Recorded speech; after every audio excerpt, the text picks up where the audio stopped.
Pretty. Hey, what's up, gardening friends? Jeff here. How's everybody doing? Hope you're doing well. I'm great. Picked up an azalea because, well, this is the time of year when everybody starts asking me how to take care of their azaleas indoors in the house as a house plant.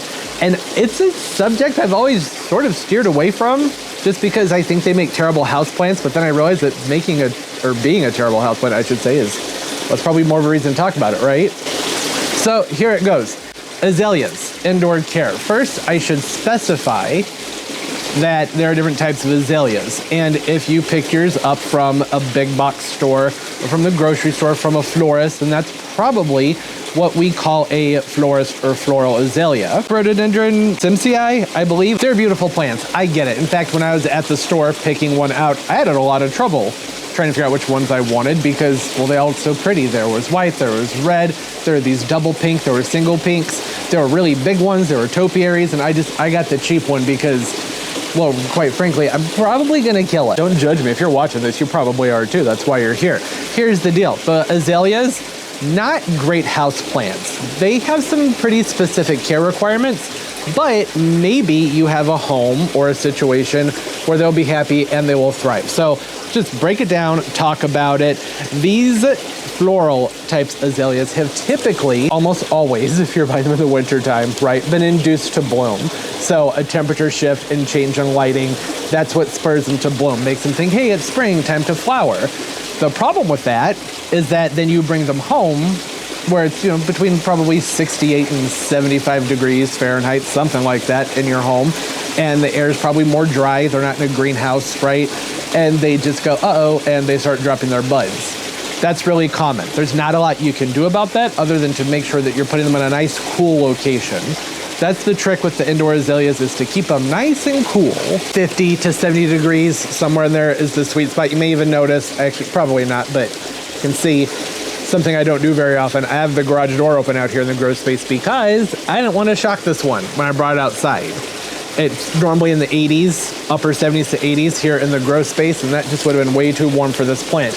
I've been keeping it in an upstairs bathroom that is traditionally very cool. I don't know why, it's just a room that doesn't like to warm up in the house, and that's a perfect spot for one of these. If you have them in the cooler temperatures, say below 70, maybe below 75, really just, like I said, 50 to 70 is the safe range, then the flowers are going to last longer. So that's generally where you want to be if you want to keep those flowers lasting longer and just overall keep them happy. They can take warmer temperatures though. That's typically going to be after they're done blooming though. We'll get to that in just a second. There's some more stuff to talk about. So back to keeping them cool. If you have a nice cool spot, maybe a hallway, something where they're far away from a vent, vents aren't great for them. Blowing dry air, that's going to make them angry. Another really important thing with the azaleas is consistent moisture. So we often say consistently moist when we're talking about house plants. And that generally just means to not let them go all over the place, right? We don't want them to go bone dry and then moist and then bone dry and then moist. That's really important here. They don't like to dry out for very long, really at all. When the top, I'd say, inch of the soil feels dry, go ahead and water them. Or when you pick them up, the pot feels light, it's time to water them. Don't forget, if you have one of these in a wrapper like this, to remove it when you water it. You want to pull that off of there. Okay, because this is just going to trap a lot of water in there and it's going to cause a lot of problems. Mine has apparently been stapled in, like tied down. There we go. Had to pop a staple out. Take it out. Ideally, you will soak them in water to water them. I don't know why, they just always seem to prefer that. Something about being able to drink up their own water makes them happy. It's also a lot easier than trying to get in there, right? Getting in there with the watering can, it can be more tricky because they tend to be really bushy and really full on top. So letting them sit and soak, typically use something much smaller than this where you can submerge the entire container, wait for the bubbles to stop, and you're done. But you don't have to water them like this. I should point that out. This is only if you're having trouble keeping them hydrated, then this is what I would do. Let them soak up that water and then put them back in their windowsill or wherever you have them. Make sure they drip out completely before you put one of these foils back on them. They need to be in a container, of course, that has really nice drainage. That's key. These do not like to be waterlogged. They don't want soggy soil, which I know can seem odd when you say you don't want them to dry out, but they are a plant that prefers an oxygen-rich environment and an acidic environment as well. This stage with your azalea, you really don't need to worry about fertilizing, but we'll talk about it anyways, because when they're done flowering, that's when it's time to go ahead and fertilize. I would, if you don't have nice acidic soil or acidic tap water, or at least neutral, then amend the soil with some sort of soil acidifier, or implement a liquid fertilizer that is made for acid-loving plants, and usually those are labeled fertilizers made for azaleas, rhododendrons, camellias, magnolias, hollies, something like that. That should make them happy. It is important though, wait until they're done flowering to fertilize them. In fact, what I would do is wait for them to finish flowering and just let them chill for a little bit.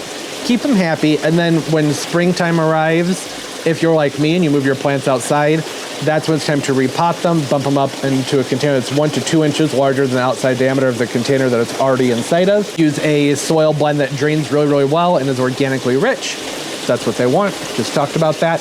And then amend that with some soil acidifier so that it's already in there and it's already around the roots, so you don't have to worry too much about fertilizing with a fertilizer for acid-loving plants, and you can just fertilize with something that's just maybe a continuous release or an all-purpose. And I would only do that maybe every 30 days, if even that often, right? If you're using a nice organically rich blend and you've already repotted it, you shouldn't have to fertilize them all that much. They like it humid, so that's important to remember. There are lots of people who recommend the pebble trays and misting the foliage. I wouldn't suggest doing that. One, because pebble trays don't really do a lot for humidity unless they're absolutely massive, like really big, huge trays. I would suggest surrounding them with lots of other plants. That helps keep the humidity up around the plants. Or even better, just use a humidifier. Or maybe you have a humid room. Like I was saying, I keep this in an upstairs bathroom that's relatively cool and usually a little bit more humid. And they do well in that specific spot of my house. Anywhere else in the house, these things dry up. They just don't do well. In that one bathroom and maybe my garden window, the azaleas do okay. And then don't forget, if you're able to pull off those cooler temperatures for them, then you don't need to water them as frequently, right? So that bathroom I was talking about that's really cool where I'm keeping this, I don't have to water this very often in there, right? Because the pot isn't drying out all that fast. The soil's holding on that moisture because it's nice and cool. Don't overwater them. I know it's weird when I'm saying keep them wet and all that stuff, but you know what I mean. Take it easy, check the soil, don't just assume that they need water. That can kill them. Overwatering will yellow them out and they'll look pretty bad. Avoid misting the foliage. It's really just not a great idea to mist the foliage on the plants. That's largely because these are very prone to fungal issues. Indoors, you don't have the same air movement as you do outside. Azaleas love an environment with a good amount of light precipitation, so consistent precipitation and really well-drained organic rich soil. Like in the Pacific Northwest, oh my gosh, the azaleas, rhododendrons, they're huge and they're beautiful because there's that nice, rocky, acidic soil and plenty of rainfall for them. Whereas in the house, it's just not the same, right? You don't have air moving around them. That water's just going to sit on the leaves and cause problems. So just avoid it if you can. These can be prone to pests like fungus gnats. Those will get on them because, well, you know, you're growing something in a soil that wants to stay consistently moist. That'll attract fungus gnats. They love that sort of thing. Mealybugs, they get in there sometimes. Generally, these are small enough where you can just take them to a sink, blast them off, and that should do the trick. If not, soaps or oils are usually the best way to go to treat those things. You can get the little sticky traps to put in the containers with them if you start to notice the fungus gnats, and just make sure you change them out and staying on top of that. Or do a soil flush with something that helps rid fungus gnats. Okay, I like this stuff right here. Pretty good stuff. It's just Bacillus thuringius. It's the same stuff as the mosquito dunks, but it's cheaper this way. Mix up some water, water it in, and boom, usually the problem solved. Okay, and then very important, lighting. Didn't really talk about that. I only saved that for last because, well, it can be complicated. So azaleas are typically a plant that prefers some afternoon shade, but they can take afternoon sun in a cooler climate, especially when it has the precipitation. Like I said, up in the Pacific Northwest, these can take a full day's sun as long as it's not really hot and dry outside. In the house, I typically follow the azalea rules with them, which is make sure they get really bright light in the morning and then shade in the afternoon. That's pretty much all there is to it. And then when I move them outside, which is after the danger of frost has passed, or typically when they're done flowering, I would say around April, I'll move them outside as long as it's not too terribly cold, not too terribly hot. That's a good time to move them out. because, you know, try not to shock them. So we're in that 50 to 70 degree range. It's a good time to move them outside. And then that's when I will focus more on the light with them, because the direct sun outside is much more intense than inside. Even though the windows can magnify things, I generally have shades or something across my windows to protect the plant. So I would say bright, direct morning light on your patio, something like that, someplace covered, or maybe where there'll be dappled filtered light in the afternoon to provide some shade for the plant when they're outside. Inside, they can probably take a little bit more light. It's just one of those things where you're gonna have to play around with it. I would start with less is more. If the foliage is turning really light green and it's seeming like it doesn't need to be fertilized, sometimes that might just mean they need some nitrogen if things are yellow or green, or they might need iron. But they'll start to pale up if they're getting too much sun, or they'll just immediately start to crisp up. So brownish, black, purpley foliage, that means too much sun. And then go ahead and dial it back. They're getting too much, you're gonna cook the plant. You can deadhead them if you would like to. If you start to see some blooms that are looking spent and not so happy anymore, that's not, I thought that was spent. That one's fine. I guess this one right here is starting to crisp up. I don't really have any that need to be pulled off, but you can pull off the spent blooms, and that will open some space up for airflow and allow some more energy for other buds to pop open and do their thing. You don't have to, because the majority of the azaleas that you're buying aren't going to be a rebloomer. There are exceptions. There are a fair amount of azaleas now that are bred to be rebloomers, like the Encore azaleas, just to name the most popular one. But there are others out there that will generally bloom for you in the spring, a little bit in the summer, and then again in the fall. You don't have to deadhead those. They just drop their flowers off, they rest for a while, and then they bloom again. So it's up to you. It's a matter of aesthetics or just trying to provide some more energy for the plant to keep on working on its other buds. You don't have to do it. I think it looks nice to do it, but you don't have to. Don't stress yourself out over it. Oh, white flies. I get white flies with these guys really bad sometimes if I'm not making sure that they're getting really adequate airflow. So that's something to watch out for. But again, that just goes back to taking care of them and watching out for pests and flushing them off and doing whatever you got to do to keep those things at bay. Soaps, neems, you name it, they can take it. They're pretty sturdy plants outdoors if you have nice acidic soil and rainfall. Indoors, it really just depends. What I was alluding to in the beginning of the video, they're going to want those cooler conditions to maintain their blooms.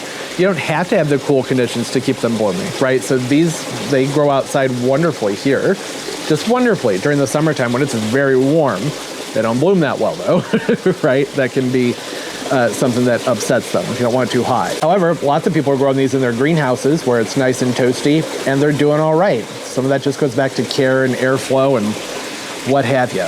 Inside, if you don't have a greenhouse, I would really recommend a nice cool room. It just makes life a lot easier with them. Okay, that's all. Tips, tricks, suggestions, always appreciated. It's how we all learn, it's how we all grow together. I can't remember everything, so put your comments down there below and just say hi. Do you love the azaleas? I love them. I think they're beautiful. I prefer them outdoors, but I don't know, it has been kind of nice having this one around for the last few weeks. You know, I only bought it so I could film the video. Don't typically buy these unless I'm just desperate for some color in the house in the middle of winter. Otherwise, I just know that they're probably not going to do well for me. That's why I avoid them. But hey, have a bathroom that's been remodeled that's nice and cool, and this has been doing really well in it. So maybe this one will do better. Who knows? All right, as always, and most importantly, everybody, keep on growing. Bye-bye.